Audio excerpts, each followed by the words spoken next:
खुलुमबाय लोगोफोर, बर'नि रानि 2.0 बयखौबो बरायनाय जाबाय। 10 जुन थामहिनबा मंगलबार बाराया 2025 मायथाइनि बयनिख्रुइबो देरसिन बाराय।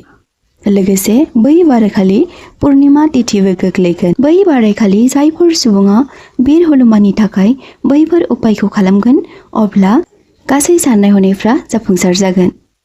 बेनिनो मा मुवा बेसादखौ होयोब्ला बीर हनुमानखौ गोजोन होनो हागोन आरो माबायदि खस्थ'निफ्राय माबोरै बारग'नो हागोन, लोगोफोर आं नोंथांमोननो बेनि सोमोन्दै सुंद'यैब्लाबो फोरमायनो नाजागोन। नोंथांमोना भिडिअखौ गोसो होना खोनासंलांबानो जाबाय।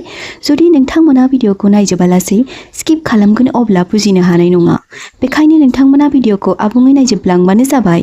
लोगोफोर, शास्त्रनि बायदिब्ला बेबायदि जेबो खामानि गैया जायखौ बीर हनुमाना मावनो हाया। बेखायनो नोंथांमोनाबो बै उपायखौ खालामोब्ला आफा हनुमाननि बोर सारस्रिनायखौ मोननो हागोन। मानोना आफा हनुमाना जाय सुबुङा गोरबोजों सिबियो आरो गावनि मोजां मोननाय मुवाखौ गावनि मुङाव बावो, अब्ला थाबैनो गोजोनो आरो नोंथाङा आफा हनुमाननियाव मा बोर बियो बेखौनो मोनफुंनो हायो। लोगोफोर, नोंथांमोनाथ' मिथिखायो दा जेथोनि दान सोलिगासिनो। बै गोथार जेथो दानावनो भगवान राम आरो बेनि सिबियारि बीर हनुमाना लोगो मोनलायदोंमोन।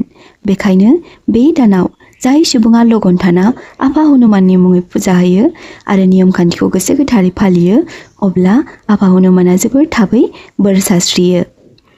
गिबि उपाय महरै नोंथांमोना हनुमाननि मुङाव सिन्दुर आरो सामेलि बिबार थामहिनबा जेसमिन बिबारनि थावखौ बावनो नांगोन। मानोना आफा हनुमाना सामेलि बिबारखौ जोबोर मोजां मोनो होनना बुंनाय जायो।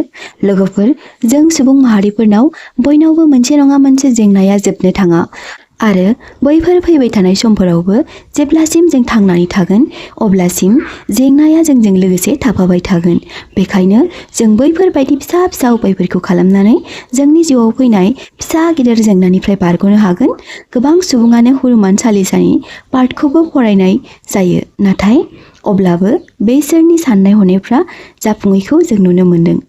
बेबायदिनो जेब्ला बीर हनुमाननो जेसमिननि थाव आरो सिन्दुरखौ बावो, अब्ला बैफोर बायदि जेंनायाबो जोंनि देहानिफ्राय जोबस्राङो आरो माखासे मोदाय मोदोमनि सायाफ्राबो गोजान जायो होनना बुंनाय जायो। मानो होनोब्ला जेब्ला बीर हनुमान आफाया आइ बिमा सीतानो सिन्दुरखौ लायदोंमोन, अब्ला गावनि मोदोम गंसे सिन्दुरखौ फुनना लाजोबदोंमोन। जेब्ला नोंथांमोनाबो 10 जुन पुर्णिमा तिथि मंगलबार बारायाव आफा हनुमाननो जेसमिन थाव आरो सिन्दुरखौ बावोब्ला नोंथांमोनाबो माखासे जेंनानिफ्राय रैखा मोननो हागोन। बेजों लोगोसे जेब्ला नोंथाङा सरकारि साख्रिनि थाखाय गोबां नाजाथाबगासिनो नाथाय जाफुंसाराखै आरो नोंथाङा गोबां ज्योतिष आरो पण्डितफोरनिफ्राय मिथिनो मोन्दों नोंथाङाबो साख्रिनि जब दं होनना, नाथाय नोंथाङा गोबां नाजाथाबबाबो मोनाखै, अब्ला बीर हनुमाननो जेसमिन थाव आरो सिन्दुरखौ बावोब्ला बीर हनुमाना नोंनि खस्थ'नि फिथाइखौ थाबैनो होयो होनना बुंनाय जायो। नैथियाव, आफा हनुमाननो गोजा बिबार एबा गलाप बिबारखौ बावोब्ला जोबोर मोजां। माब्लाबा जोंनि कनफिडेन्स लेभेला खमायलाङो। जों जेब्ला माबा मोनसे खामानिखौ मावो, अब्ला बै खामानियाव जेब्ला नुकसान जायो, अब्ला जोंनि गोसोआ बायलाङो आरो खामानियाव फिन फकास होफिननो हाया जायो। थिग बेबायदिनो बैबायदि समाव जेब्ला आफा हनुमाननो बैफोरबायदि कन्डिशनाव गलाप बिबारखौ बावो, अब्ला जोंनि गोसोआ मोजां जाफिनो आरो खामानियाव गोसो होफिननो हायो। मंगलबार बारायखालि हनुमाननो प्रसाद महरै बेसनजों बानायनाय लड्डुखौ बावोब्ला गोसोनि साननाय हनायफ्रा जाफुंसारो। मानोना हनुमान आफाया बेसननि बानायनाय प्रसादखौ जोबोर मोजां मोनो होनना बुंनाय जायो। नोंथांमोनाबो 10 जुन खालि जेठ मासनि बे गोथार मंगलबाराव बे उपायखौ खालामनो हागोन। थामथियाव, नोंथांमोना बीर हनुमाननो सामेलिनि थावजों आलारि फोजोंनानै थुलुंसिनि माला आरो सिन्दुराव थाव लगायनानै हनुमाननो बावनो हायोब्ला जोबोर मोजां।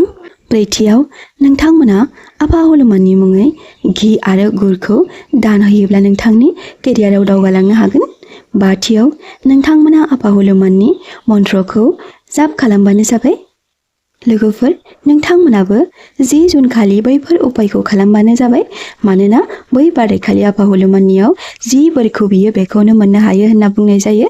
लोगोफोर, नोंथांमोना बे भिडिअखौ नोंथांमोननि लाइफआव जुदि बाहायजाथाव मोनदों, अब्ला भिडिअखौ लाइक आरो चेनेलखौ साबस्क्राइब खालामबानो जाबाय। जाय बिथांमोना भिडिअखौ जोबजासिम नायबाय बिथांमोननि थाखाय साबायखर बावहरनाय थाबाय।